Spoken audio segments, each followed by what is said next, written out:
Greetings. Hi everyone. Hi. Hello.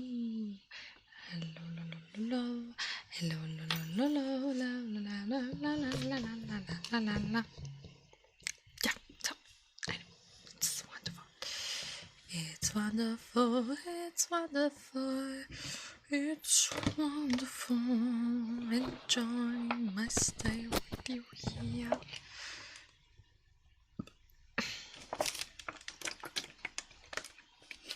Gonna need some water.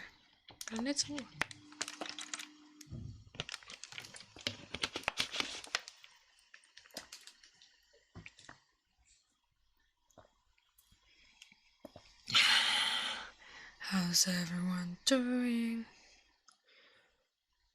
How's everyone?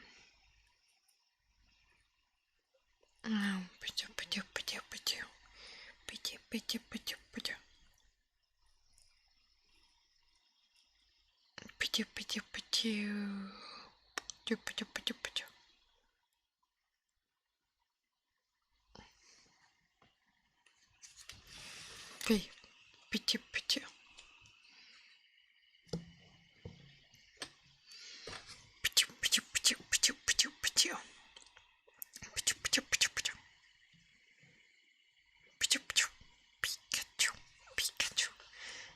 Pikachu.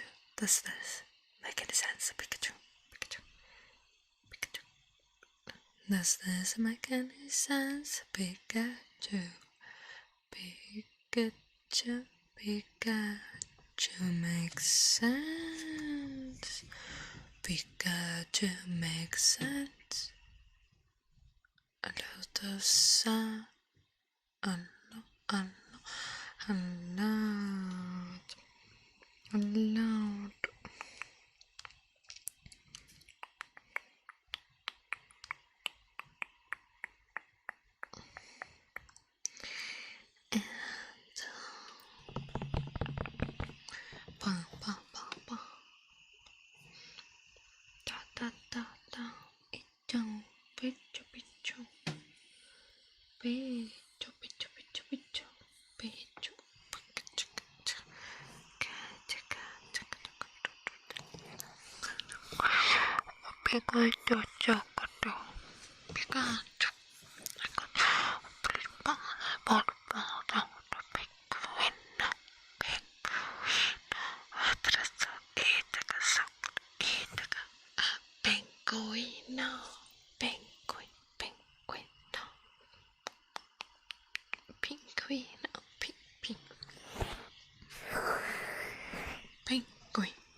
Pika, an explosion. Pika, Pika, a Pika,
So, kayo, lucky Lopi, lucky Lopi, lucky Lopi, lucky Lopi, lucky Lopi, lucky Lopi, lucky Lopi, lucky Lopi, lucky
piccolo, piccolo stone. That's why I always try to avoid taxis, because security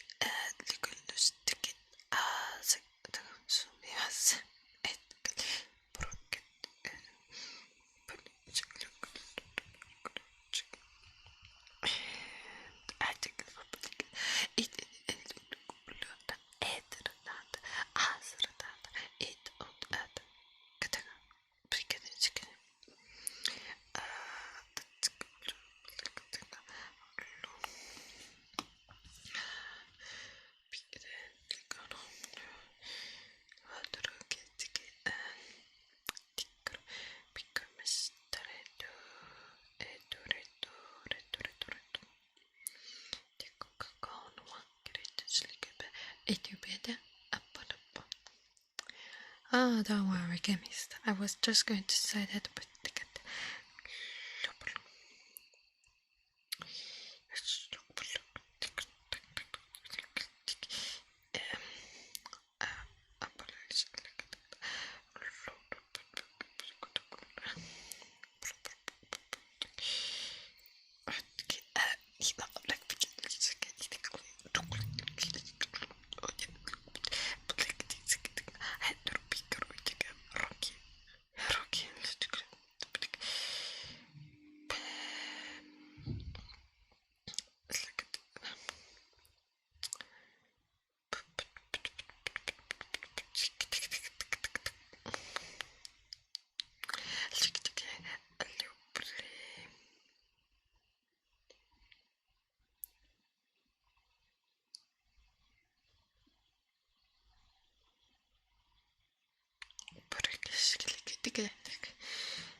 Progress big at my hand, but good handy.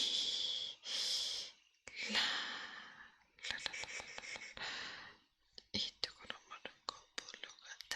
Antika, tumatama. La la la la.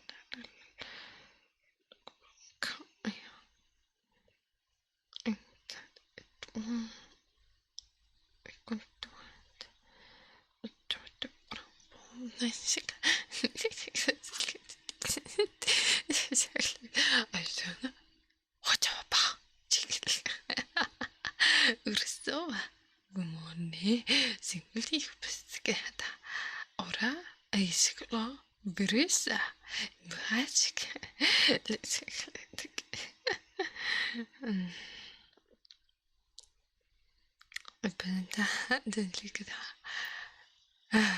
Isn't it funny to hear about? Such a funny story. I was so glad to actually be able to tell this to someone.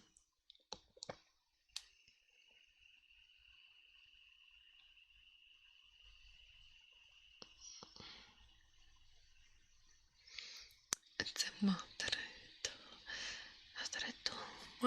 Need some chocolate.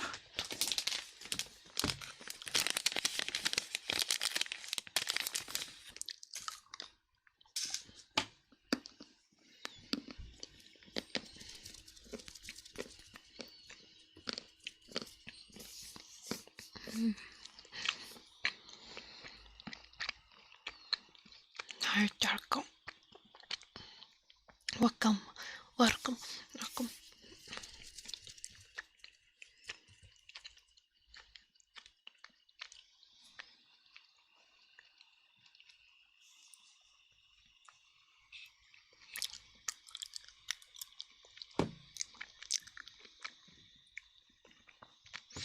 What do you think about if I just tell the story of a Little Red Hood?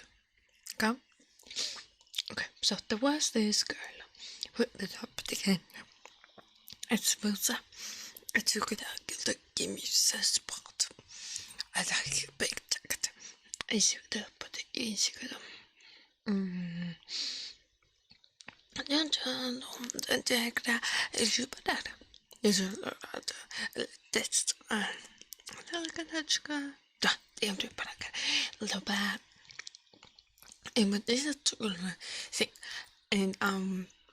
And she was helping the duck. She take it up,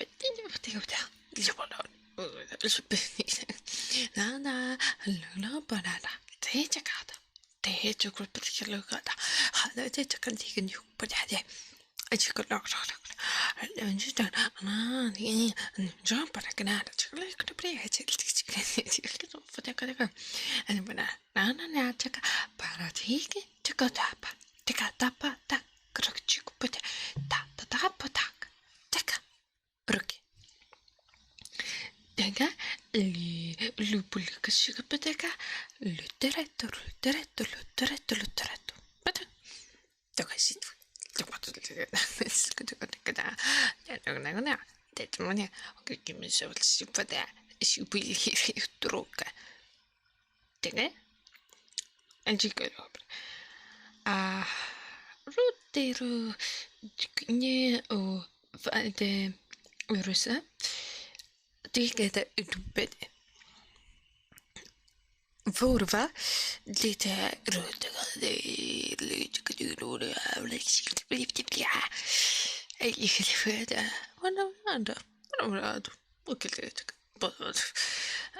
lite kudada. Oh, Antagaba, Hodabarava. And when you should know, wow, Hotaga, you look to Brackley, Dickra, and Mama. No, but it didn't come out. It took Lady Pitaka to go down. Dear, no, Nandiga, Boraka, Cassandra, Tagatiki, to go, Nina, to go, Ni. Chaka, the copper, it's to go.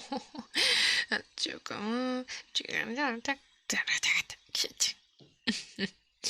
and so Little Red Hood decided to follow the instructions of the wolf and decided to change their way and their path using the longest street. And that's when the wolf got open down. Why sadness? Why? Why make you sad? I'm sorry. That wasn't my purpose. I'm so sorry. I'm just trying to tell the story of Little Red Hood in Alinese. Oh, poor.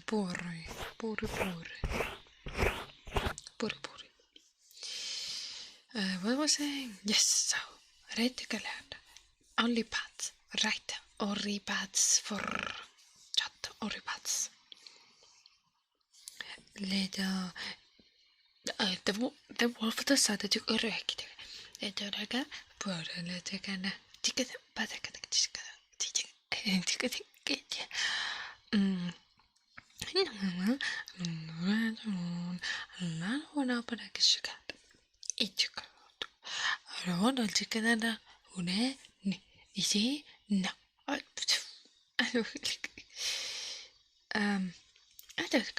Hi Abigail, thank you. I took an apple. Ticket. Ticket guru is. Etika. Des. Urit. Beda. Gimisa. Lina rata tatikana. Nata parala. Lodaka. Knock. Etikata. Oda. Likin bada. Oda. Etikata bada. Bada.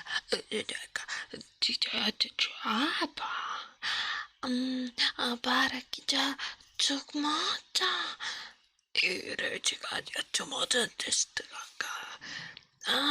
But that's going to be a bit stronger. And the wolf ate Little Red Hood. That's what happened when there was a hunter nearby who decided to elaborate.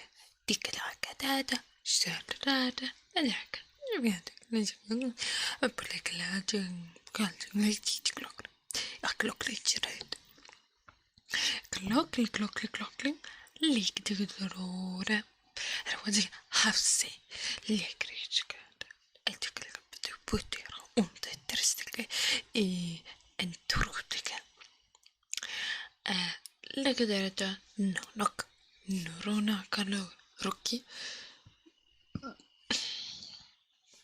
Rocky, da.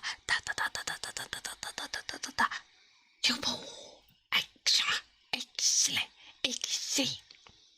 Hante, stjärnlig, lyckade, lyckade jag bättre ett kaffe, och jag kan ta en brain count och lite där. Ni där, en nöda, en gata pakata, manana, en nöda bara va. Lynecheka, rutito. Adama, Lagata, Padaba, and that's how it is the story of a Little Red Hood. Why despair? What the fuck? Why? Why should I invoke despair?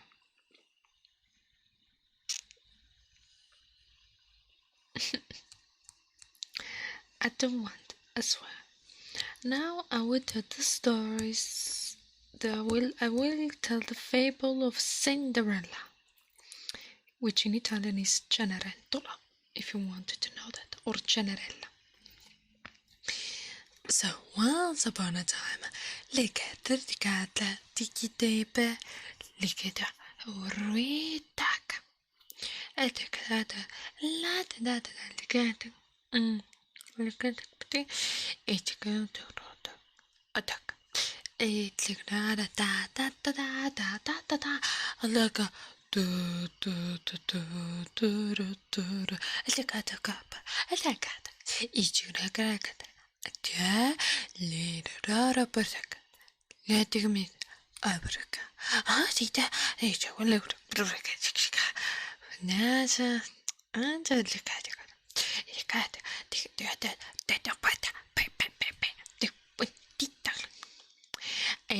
durustike leprapa puap en jagat nalekteto israk frato raktagroke en reto en rato en roki en dar kerichur.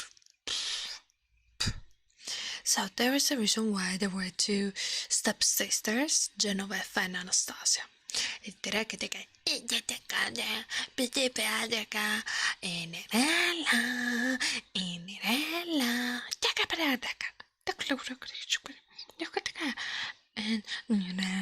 Angela, oh, Lana, the car, Atara,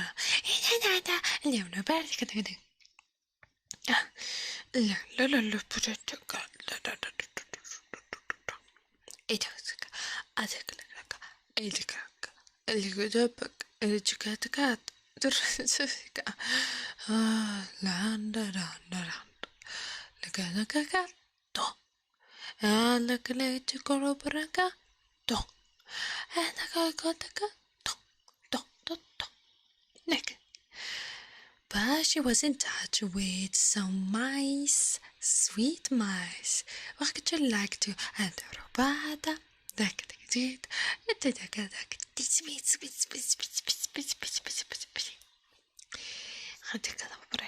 Ah, loco, chocolate, Unanda, Alugata, a shipwrecked. Didi at the as you got Manda, she collected or take music, the libis, the Bodega at Katka. A rich road on the tourists. Und etwa 4 Gerützige oder 1 right. Na, and glad. Allora, ruporecate, giuca, musa, lutto coro, giuco, look at Otika coro, it's again, and a calder again.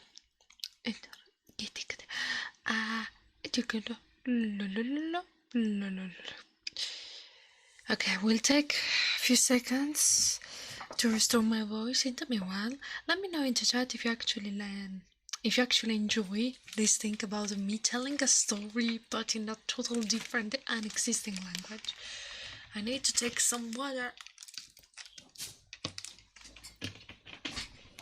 Wait for me. I need some water. I need to put some.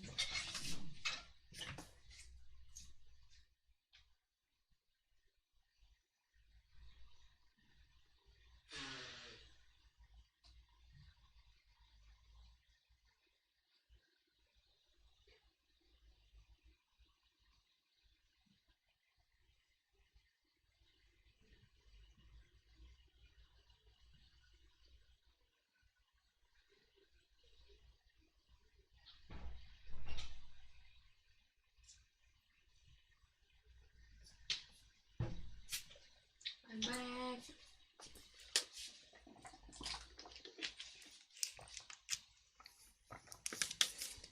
Dunkin' Nelson's was actually very relaxing, like a mother and any 10 stars. I will look for a bit. I let you I'm on the verge of tears. Oh my god, Chemis! Then I highly recommended you leave this live stream because apparently it's not made for you. I'm so sorry for that, but I can't change the way the Livestream is going because of you. So I highly recommend you to just leave. Thank you. Hydrate or dehydrate. Yeah, I like the stories. They're pretty relaxing, funny. Always relaxing, but I like stories when it's English. Could be a repressed memory, but I will live. Yes, thank you, Camis. Bye bye. Bye bye bye bye bye bye bye bye bye. Bye bye bye bye bye bye bye bye bye bye. What time is it? Maybe feel touched by heat. Yes, probably, but no one is forcing him to stay here. And to make everything feel him in tears. Like, it's not like I'm doing something in particular, you know. So if you're not feeling okay following this kind of content, then you better just leave. So yeah, that's the right thing to do. Right thing to do. In the meanwhile, we'll just remove my jewels.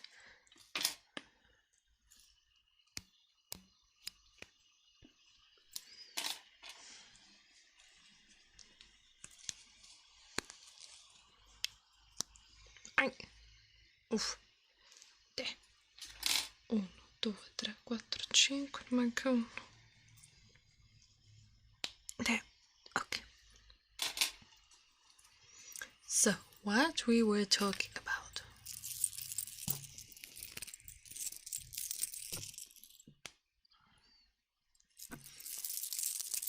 Oh, he's sleepy. He has some milk.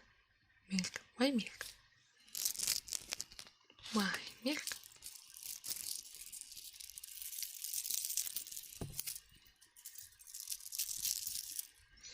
I sometimes like that feeling, nostalgia, a bit of a sadness, remembering stuff of the past. But I don't know why something like this should make you sad. Something I'm curious about, though.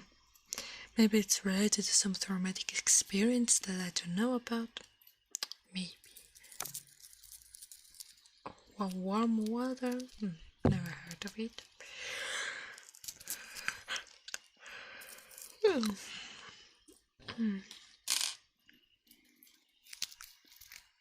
I'm removing my jewels in the meanwhile.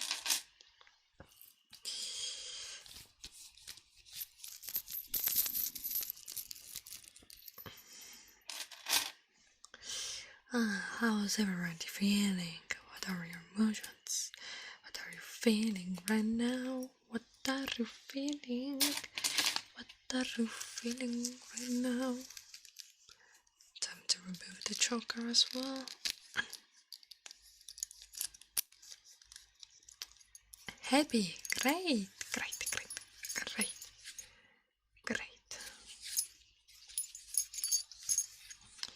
Great emotions. Happiness, great. Doing pretty good. Perfect.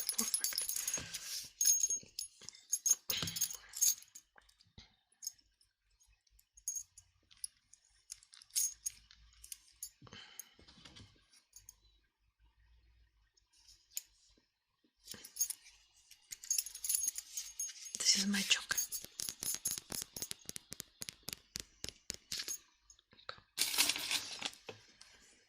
And then there's this last chain on my neck.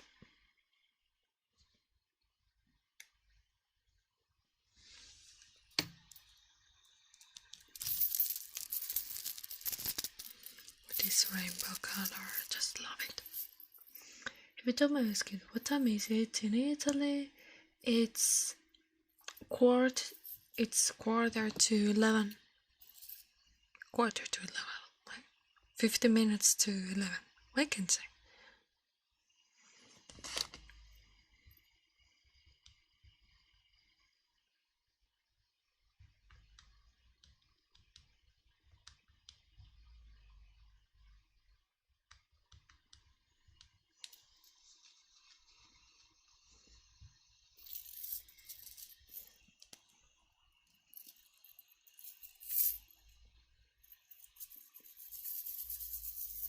It's quarter past.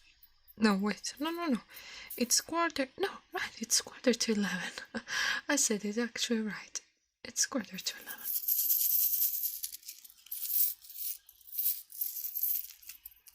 11. In New Orleans, it's 3 p.m. Wow, it's pretty early. It's evening. It's actually evening. I like chains. Bravo! Thank you, Rike, for for becoming an added pirate with us. Enjoying your day.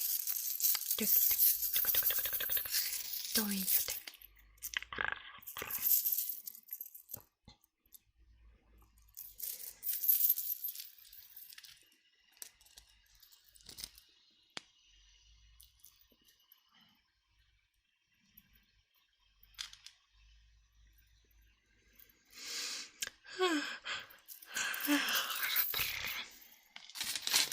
So we were talking about Cinderella.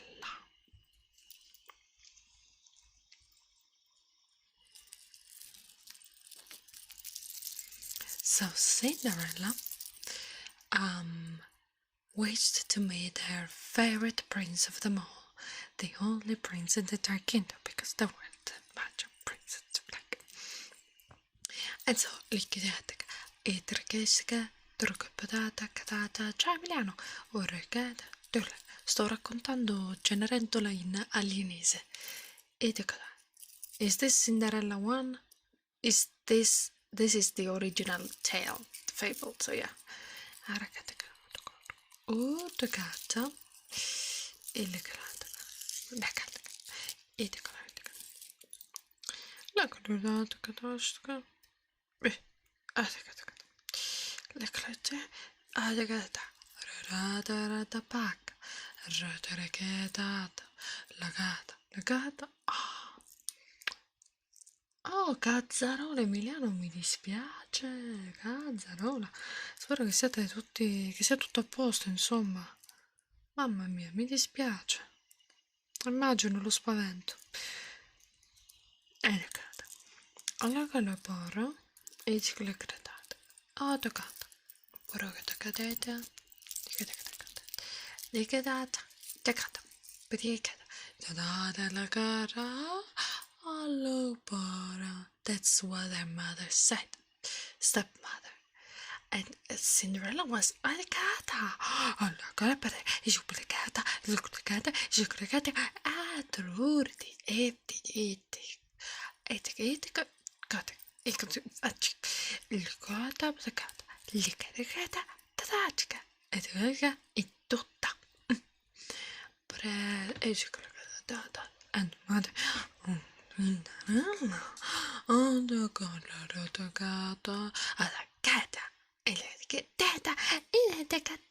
So the sisters did.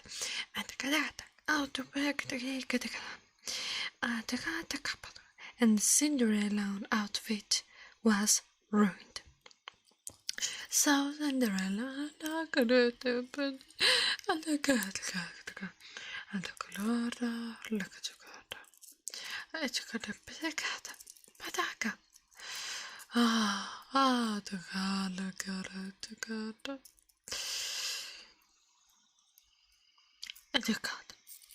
Anen anagata caparata.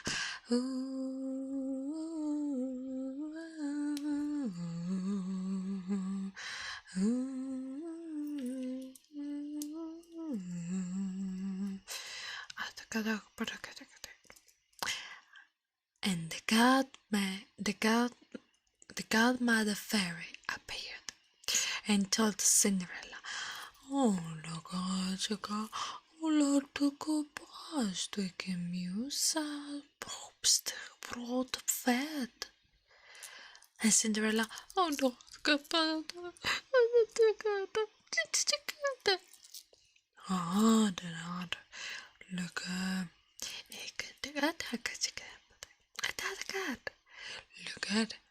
look at that.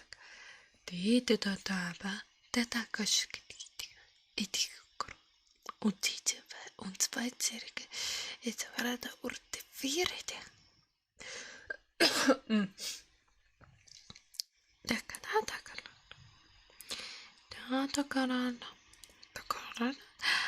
Talakatana Barakitanta Togna the Tadatum.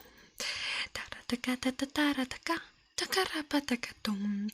Tarataka Tokrokitikutiku. Tarakabara Taratata Parapapichipacumpe.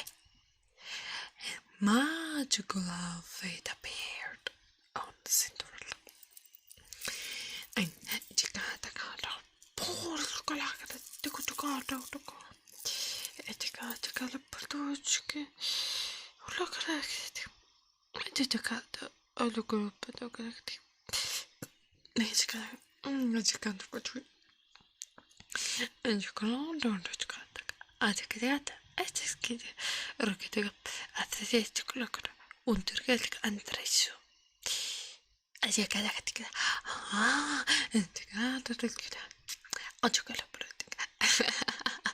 Thank you, Alec. Oh my, from now on I will sing songs this way.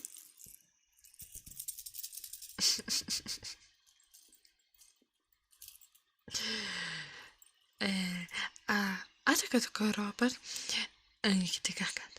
Adera gori durante lire moderu isharitayo tsumani gure wa sore ji wa uji nuko naru sawate ichutara manate ijili nawi undewa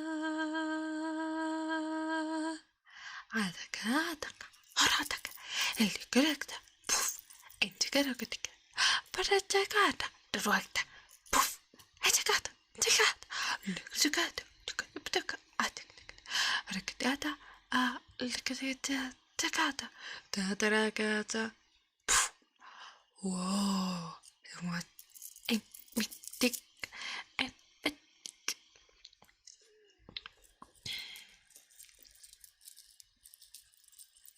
Legata, alakagata, global, eight got a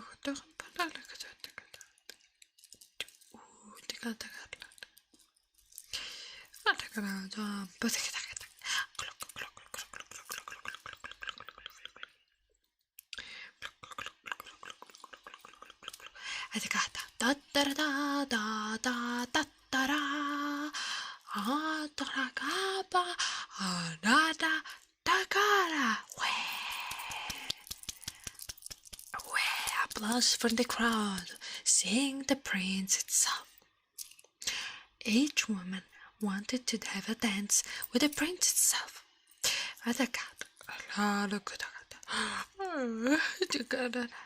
Anastasia and Genoveva tried as well, and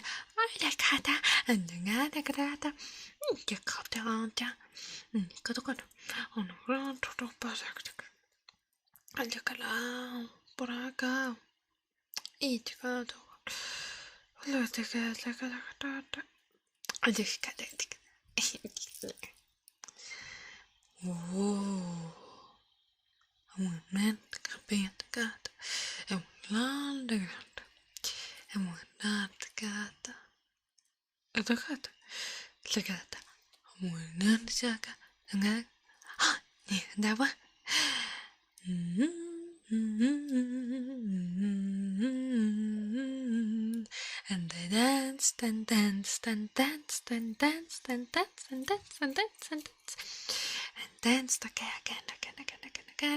and again. I tried to dance again and again and again. It was kind of funny, and the prince fell in love with this magical girl. But then midnight struck. Doom, doom, doom. Ataka, alagabara, atata, sakata bata, nanada, alagata, tatata. And the princess, Cinderella, ran away, leaving her shore. So the prince established Adakarakata, Itikata, Ita paragada, lidorata, quan. Watarata, extaticata. Look at operetta, kimuser late, kimuser data, gurita, ashke, kumetana. Kumetaka, lagataka. Etikala, together, but together. Hello, together. Together. I take out. Elegada, nah, elegada, nah, atagado. Okay. Para que truco tocama, lite correctiska. Itikada, dadaska. Aligada tortaco. Oh, elegada, para. At likitigada, tocoro. Tarl paragat. Look. It's got a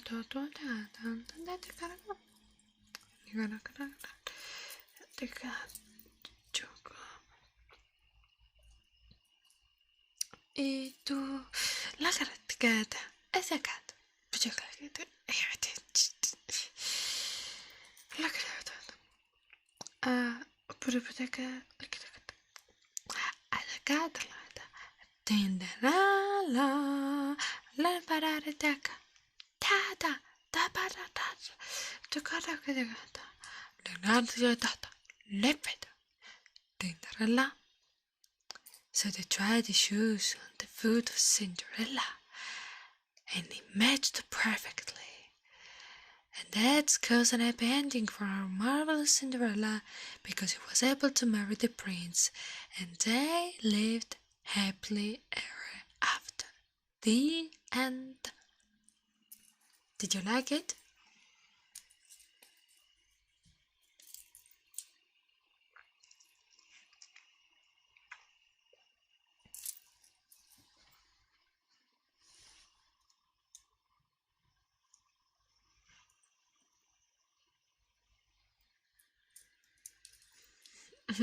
Bravo. Thank you.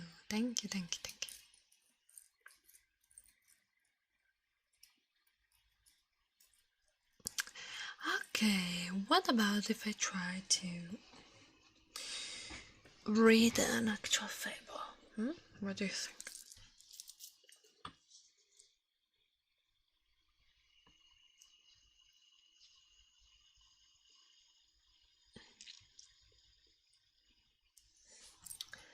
Okay.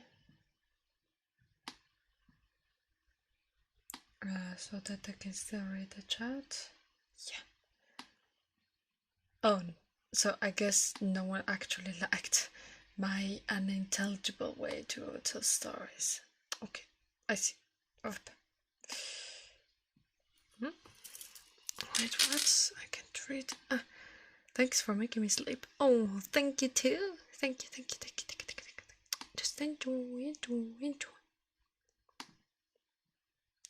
No, this way I can't read. Not this one as well. Oh, okay. Here's one.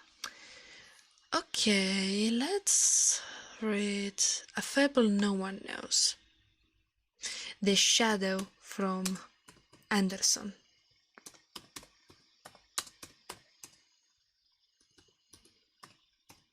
I bet you don't know this tale.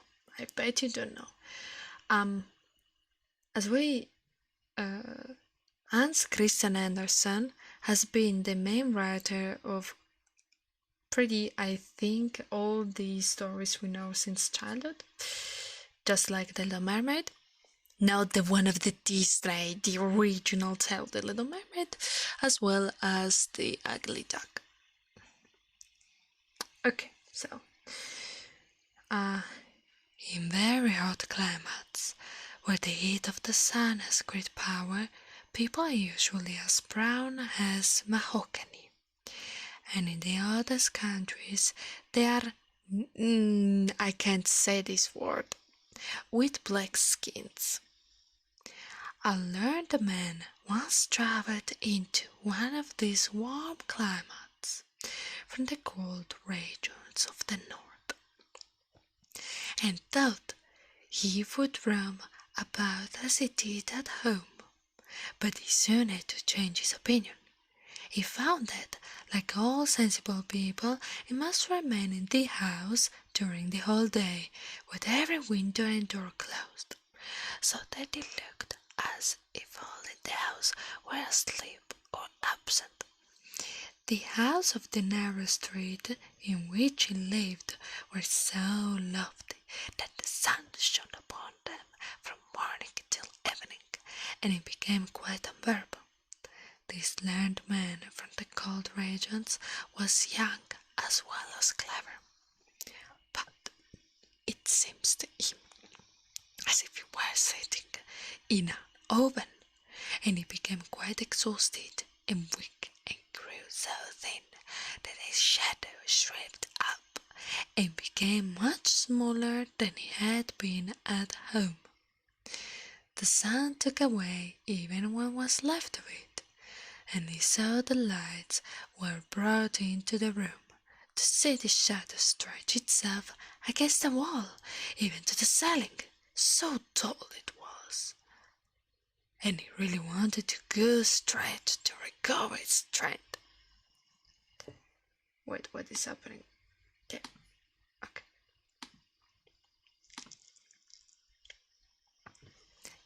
The learned man would sometimes go out into the balcony to stretch himself also, and as soon as the stars came forth the clear, beautiful sky, he felt revived. People this hour began to make their appearance in all the balconies on the street, for in warm climates every window has a balcony, in which they can breathe the fresh evening air, which is very necessary even to those who are used to heat that makes them as brown as mahogany, so that the street presented a very likely appearance. Here were showmakers and tailors and sort of people sitting.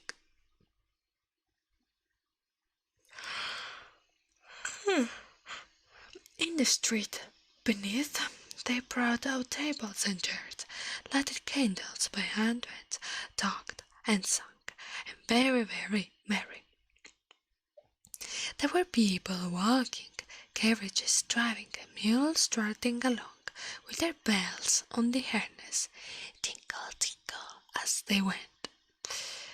Then the dead were carried to the grave with the sound of solemn music and the tolling of the church bells. It was indeed a scene of wild life on the street. One house only, which was just opposite to the one in which the foreign learned man lived, formed a contrast to all this, for it was quite still, and yet somebody dwelt there, for flowers stood in the balcony, blooming beautifully in the hot sun. And this could not have been unless they had been watered carefully. Therefore, someone must be in there. Therefore, someone must be in the house to do this. The doors leading to the balcony were half opened in the evening, and although in the front room all was dark, music could be heard from the interior of the house. The foreign learned man considered this music very delightful, but perhaps he fancied it, for everything in this warm country pleased him excepting the heat of the sun. The foreign landlord said he did not know who had taken the opposite house. Nobody was to be seen there, and as to the music, he thought it seemed very tedious, to him most uncommonly so. It is just as if someone was practicing a piece that he could not manage. It is always the same place, same piece, he thinks. I suppose that I will be able to manage it at last, but I do not think so, however long he may play it. Once the foreigner woke in the night, he slept with the door open, which led to the balcony. The wind had raised the curtain before it. and there appeared a wonderful brightness over all the balcony of the opposite house. The flowers seemed like flames of the most gorgeous colors, and among the flowers stood a beautiful slender maiden. It was to him as if light streamed to her and dazzled his eyes. But then he had only just opened them as he awoke from his sleep. With one spring he was out of bed and crept softly behind the curtain. But she was gone. The brightness had disappeared. The flowers no longer appeared like flames, although still as beautiful as ever. The door stood ajar, and from an inner room sounded music so sweet and so lovely that it produced the most enchanting thoughts and acted on the senses with magic power. Who could live there? Where was the real entrance? For both in the street and in the land side, the ground floor was a continuation of shops, and people could not always be passing through them. Okay, I will make a pause. Pause. What do you think so far?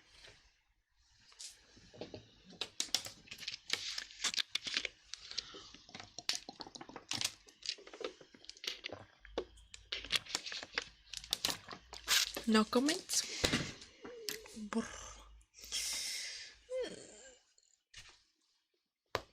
This is a long tale.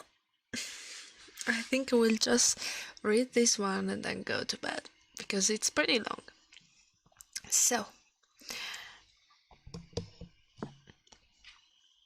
one evening, the foreigner sat in the balcony. A light was burning in his own room, just behind him. It was quite natural, therefore, that his shadow should fall on the wall of the opposite house, so that, as he sat amongst the flowers on his balcony, when he moved, his shadow moved also. I think my shadow is the only living thing to be seen opposite, said the learned man. See how pleasantly it sits among the flowers. The door is only ajar. The shadow ought to be clever enough to step in and look about him, and then to come back and tell me what he has seen. You can make yourself useful in this way, said he jokingly. Be so good as to step in now, will you? And then he nodded to the shadow, and the shadow nodded in return. Now go, but don't stay away altogether. Then the foreigner stood up, and the shadow on the opposite balcony stood up also. The foreigner turned around. The shadow turned, and if anyone had observed, they might have seen it could go straight into the half-open door of the opposite balcony, as the learned man re-entered his own room and let the curtain fall. The next morning, he went out to take his coffee and read the newspapers. How is this? He exclaimed. Why you made me sleep? Auntie Dick, I'm scared of living it. Auntie Dick, well, Abigail,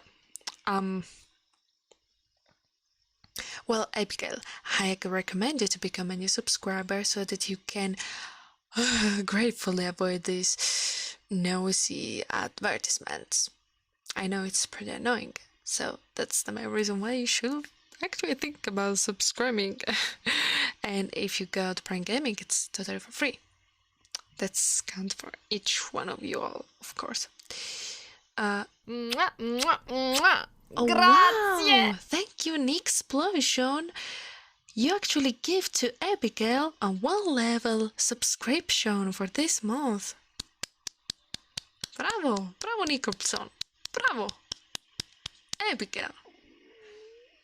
Just ask and you receive, apparently.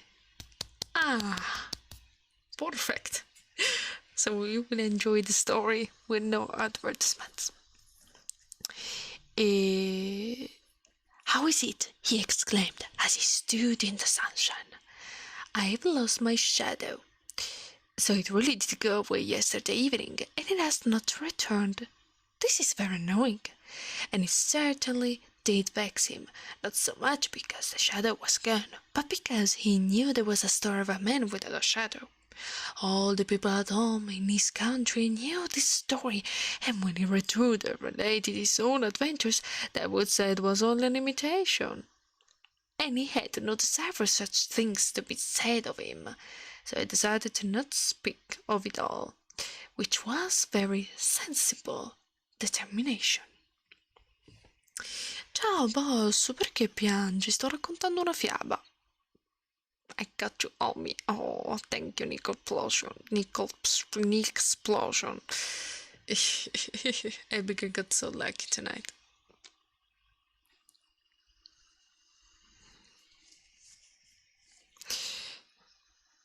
Okay.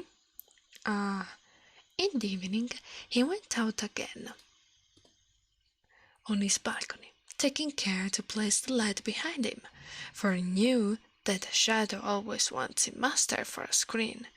But he could not entice him out. He made himself little, and he made himself tall, but there was no shadow, and no shadow came. He said, ahem, but it was all useless. That was very vexatious. But in warm countries, everything grows very quickly, and after a week had passed, he saw to his great joy that a new shadow was growing from his feet when he walked in the sunshine, so that the root must have remained. After 3 weeks, he had quite a respectable shadow, which, during his return journey to the Netherlands, continued to grow and became at last so large that he may very well spare the half of it. When this learned man arrived at home, he wrote books about the true, the good, and the beautiful, which are to be found in this world, and so days and years passed, many, many years. One evening, as he sat in his study, a very gentle tap was heard at the door. Oggi ho subito un lutto, ho perso un cane, è stato... No, ma mi dispiace, condoglianze, immagino la tristezza, perdere poi qualcuno così all'improvviso, un amico, un parente, perché alla fine un animale domestico è un parente. Dai, stai qui, rilassati. Mi dispiace davvero tanto. One evening, as he sat in his study, a very gentle tap was heard at the door. "Come in," said he, but no one came. He opened the door, and there stood before him a man so remarkably thin that he felt seriously troubled at this appearance. He was, however, very well dressed, and looked like a gentleman. "To whom have I the honor of speaking?" said he. "Ah, I hoped you would recognize me," said the elegant stranger. "I've gained so much to have a body of flesh and clothes to wear. You never expected to see me in such condition. Do you not recognize your old shadow? Ah, you never expected that I should return to you again. All has been prosperous with me since I was with you last. I've become rich in every way, and were I inclined to purchase my freedom from service, a number of costly trinkets which hung to a thick gold watch chain he wore round his neck. Diamond rings sparkled on his fingers, and it was all real. I cannot recover from my astonishment," said the learned man. What does all that mean?" "Something rather unusual," said the shadow, "but you are yourself an uncommon man, and you know very well that I have followed in your footsteps ever since your childhood. As soon as you found that I have travelled enough to be trusted alone, I went my own way, and I am now in the most brilliant circumstances. But I've had a kind of longing to see you once more before you die, and I wanted to see this place again, for there is always a clinging to the land of one's birth. And now that you have now another shadow, do I owe you anything? If so, have the goodness to say what it is." "No, is it really you?" said the learned man. "Well, this is most remarkable." What happened to the page? I never supposed it's possible that a mental shadow could become a human being." Just tell me what I owe you, said the shadow, for do not like to be in debt to any man. How can you talk in that manner, said the learned man. What question of debt can there be between us? You are as free as anyone. I rejoice exceedingly to hear of your good fortune. Sit down, old friend, and tell me a little how it happened, and what you saw in the house opposite to me while we were in those hot climates. Yes, I will tell you all about it, said the shadow, sitting down. But then you must promise me never to tell in this city, wherever you may meet me, that I have been your shadow. I am thinking of being married, for I have more than sufficient to support a family. Make yourself quite easy, said the learned man. I will tell no one where you really are. Here is my hand. I promise, and a word is sufficient between man and man. Between man and a shadow, said the shadow, for he could not help saying so. It was really most remarkable how very much he had become a man in appearance. He was dressed in a suit of the very finest black cloth, polished boots, and an upper crash hat which could be folded together so that nothing could be seen but the crown and the rim, besides the trinkets, the gold chain, and the diamond rings already spoken of. The shadow was, in fact, very well dressed, and this made a man of him. Now I will relate to you what you wish to know, said the shadow, placing his foot with a polished leather boot as firmly as possible on the arm of the new shadow of the learned man, which lay at his feet like a puddle dog. This was done, it might be from pride, or perhaps that the new shadow might cling to him, but the prostrate shadow remained quite quiet and at rest, in order that it might listen, for it wanted to know how a shadow could be sent away by its master, and become a man itself. Do you know, said the shadow, that in the house opposite to you lived the most glorious creature in the world? It was poetry. I remained there 3 weeks, and was more like 3,000 years, for I read all that has ever been written in poetry or prose, and I may say, in truth, that I saw and learned everything. Poetry! Exclaimed the learned man. Yes, she lives as eremit in great cities. Poetry! Well, I saw her once for a very short moment, while sleep went down in my eyelids. She flashed upon me from the balcony like the red aurora borealis, surrounded with flowers like flames of fire. Tell me, you were on the balcony that evening. You went through the door, and what did you see? I found myself in an anteroom, said the shadow. You still sat opposite to me, looking into the room. There was no light, or at least it seemed in partial darkness, for the door of our whole suites of rooms stood open, and they were brilliantly lighted. The blaze of light would have killed me, that I approached too near the maiden myself, but I was cautious and took time, which is what everyone ought to. And what did you thou see? Asked the learned man. I saw everything, as you shall hear, but it really is not pride on my part, as a free man and possessing the knowledge that I do besides my position, not speak of my wealth. I wish you would say you to me instead of thou. I beg your pardon, said the learned man. It is an old habit, which is difficult to break. You are quite right. I will try to think of it, but now tell me everything what you saw. Everything, said the shadow, for I saw and know everything. What was the appearance of the inner rooms? Asked the scholar. Was it there like a cool grove, or like a holy temple, where chambers like starry sky seen from the top of Ike Mountain? It was all that you describe, said the shadow, but I did not go quite in. I remained in the twilight of the anteroom, but was in a very good position. I could see and hear all that was going on the court of poetry. But What did you see? Did they go to ancient times, pass through the rooms? Did all the heroes fight their battles over again? Where their lovely children play were led their dreams? I tell you, I have been there, and therefore you can be sure that I saw everything that was to be seen. If you had gone there, you would not ever remain a human being, whereas I became one, and at the same moment I became aware of my inner being, my inborn affinity to the natural poetry.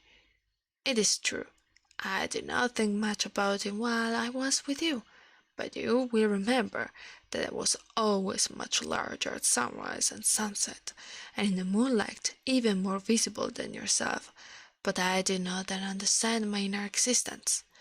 In the anteroom it was revealed to me. I became a man.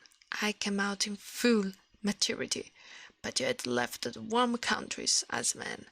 I felt ashamed to go about without boots or clothes, and that exterior finish by which man is known.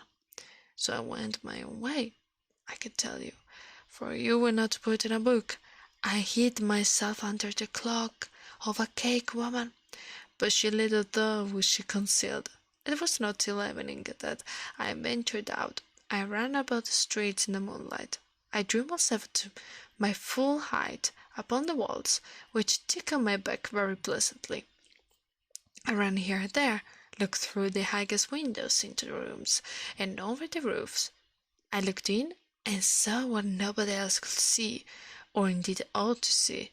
In fact, it is a bad word, and I would not care to be a man, but that men are of some importance. I saw the most miserable things going on between husbands and wives, parents and children, sweet, incomparable children. I have seen what no human being has the power of knowing, although they would all be very glad to know, the evil conduct of their neighbours, and have read in a newspaper how eagerly it would have been read. Instead of which, I wrote directly to the persons themselves, and great alarm arose on all the town I visited. They had so much fear of me, and yet how dearly they loved me. The professor made me a professor, the tailor gave me new clothes, and I am well provided for in that way. The overseer of the mint struck coins for me. The women declared that I was handsome, and so I became the man you now see. And now I must say adieu. Here is my card. I live on the sunny side of the street, and always stay at home in rainy weather. And the shadow departed. This is all very remarkable, said the learned man. Years passed, days and years went by, and the shadow came again. How are you going now? He asked. Ah, said the learned man, I am writing about the true, the beautiful and the good, but no one cares to hear anything about it. I am quite in despair, for I take it to heart very much. That is what I never do, said the shadow. I am growing quite fat and stout, which everyone ought to be. You do not understand the word. You will make yourself ill about it. You ought to travel. I am going on a journey this summer. Will you go with me?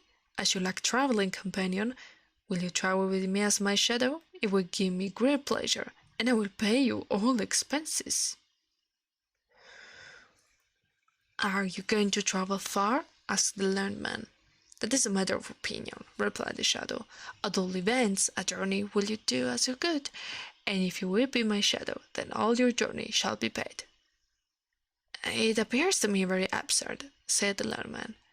But it is the way of the world, replied the shadow, and always will be. Then he went away. Everything went wrong with the learned man. Sorrow and trouble pursued him, and what he said about the good, the beautiful, and the true was of much value to most people as nutmeg would be to a crow. At length he felt it. He fell ill. You really look like a shadow, people said to him, and then a cold shudder would pass over him, for he had his own thoughts on the subject. You really ought to go to some watering place, said the shadow on his next visit. There is no other chance for you. I will take you with me, for the sake of old acquaintance. I will pay the expenses for your journey, and to a watering place my beard does not grow as it ought, which is from weakness, and I must have beard. Now do be sensible and accept my proposal. We shall travel as intimate friends. And at least they started together. The shadow was master now, and the master became the shadow. They drove together, and rode walked in company with each other, side by side, one in front of the other behind, according to the position of sun.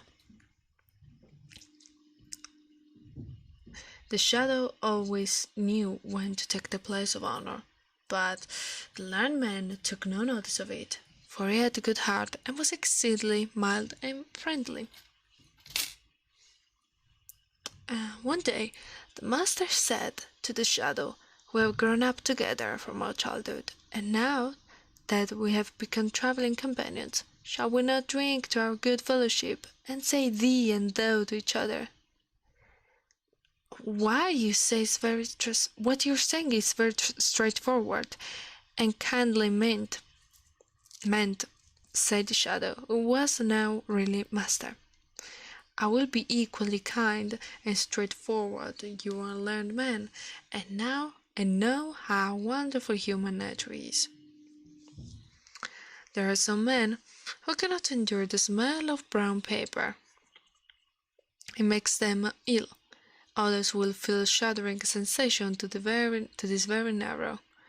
If a nail is scratched on a pane of glass, I myself have a similar kind of feeling when I hear anyone say thou to me. I feel crushed by it, as I used to feel any former position with you. You will perceive that it is a matter of feeling, not pride. I cannot allow you to say thou to me. I will gladly say to you, and therefore you wish we half forfeit. Then the shadow addressed his former master as thou. It is going rather too far, said the latter, that I am to say you when I speak to him, and he is to say thou to me.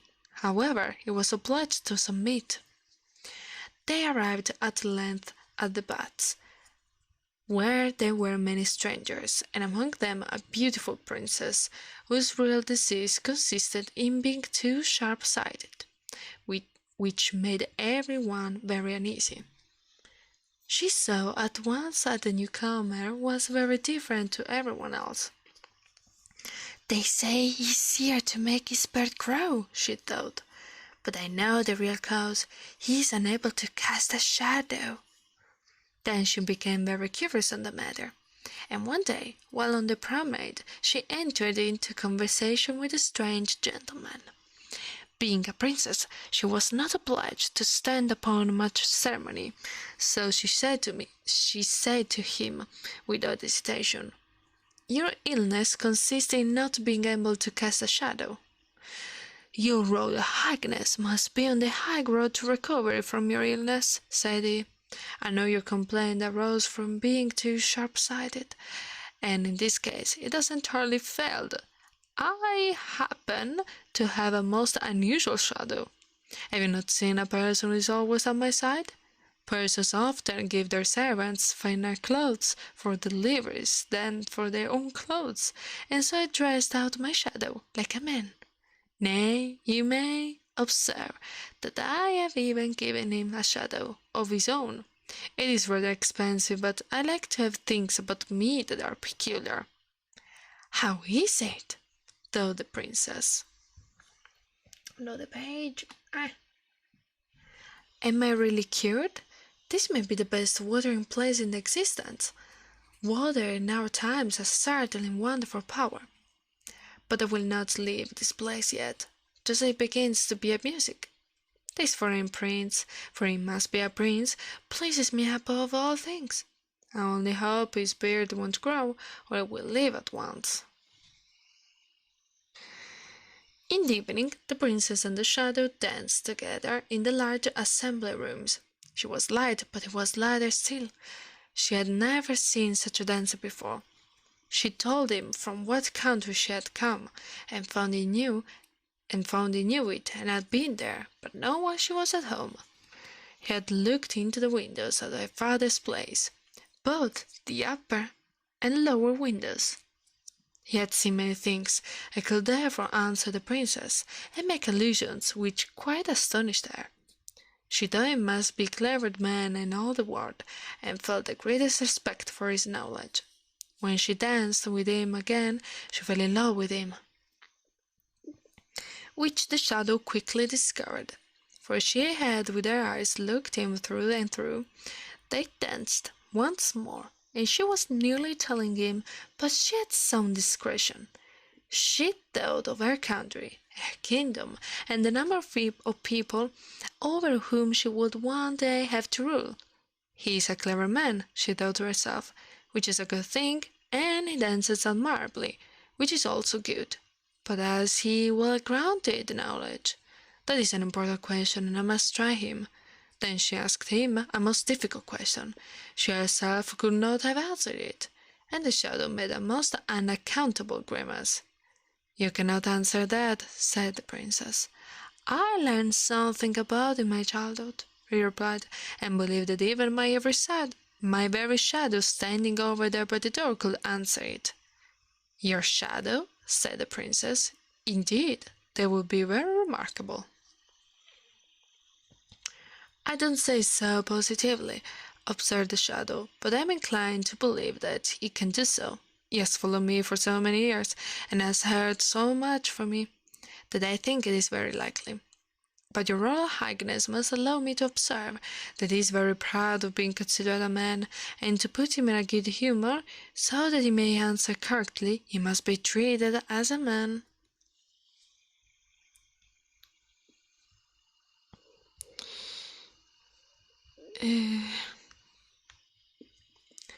"I shall be very pleased to do so," said the princess. So she walked up to the learned man.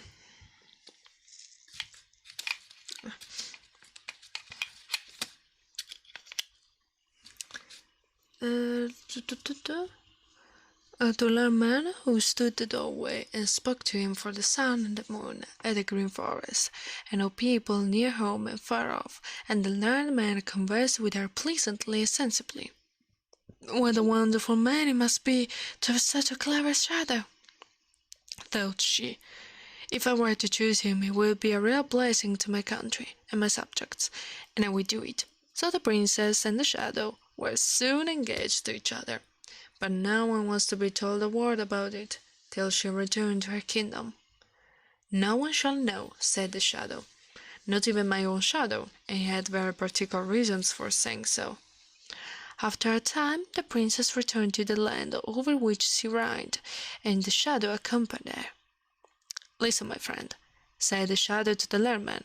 "Now that I am as fortunate and as powerful as any man can be, I will do something unusually good for you. You shall live in my palace, drive with me in the royal carriage, and have $100,000 a year, but you must allow everyone to call you a shadow, and never venture to say that you have been a man. And once a year, when I sit in my balcony in the sunshine, you must lie at my feet, as becomes a shadow to do. For I must tell you I am going to marry the princess, and our wedding will take place this evening." "Now really this is too ridiculous," said the learned man. "I cannot and will not submit to such folly. It would be cheating the whole country, and the princess also. I will disclose everything, and say that I am the man, and that you are only a shadow dressed up in man's clothes." "No one will believe you," said the shadow. "Be reasonable now, or I will call the guards." "I will go straight to the princess," said the learned man. "But I shall be there first," replied the shadow, "and you will be sent to prison." And so it turned out, for the guards readily obeyed him, as they knew he was going to marry the king's daughter. "You tremble," said the princess, when the shadow appeared before her. "Has anything happened? You must not be ill today, for this evening our wedding will take place." "I've gone through the most terrible affair that could possibly happen," said the shadow. "Only imagine, my shadow has gone mad. I suppose such poor shallow brain could not bear much. He fancies that he has become a real man, and that I am his shadow." "How very terrible!" cried the princess. "Is he locked up?" "Oh yes, certainly, for I fear he will never recover." "Poor Shadow," said the princess. "It is very unfortunate for him. It would really be a good deed to free him from his vile existence. And indeed, when I think how often people take part of the lower class against the higher in these days, it would be policy to put him out of the way quietly." "It is certainly rather hard upon him, for he was a faithful servant," said Shadow, and he pretended to sigh. "Yours is a noble character," said the princess, and bowed herself before him. In the evening, the whole town was illuminated, and cannons fired boom, and the soldiers presented arms. It was indeed a grand wedding. The princess and the Shadow stepped out on the balcony to show themselves, and to receive one cheer more. But the learned man heard nothing of all these festivities, for he had already been executed. The end. La mia voce. Ciao torta al forno, in realtà sto concludendo. Ho appena raccontato tutta la storia dell'ombra di Henderson. Thank you everyone. I will see you tomorrow. Good night. Ciao.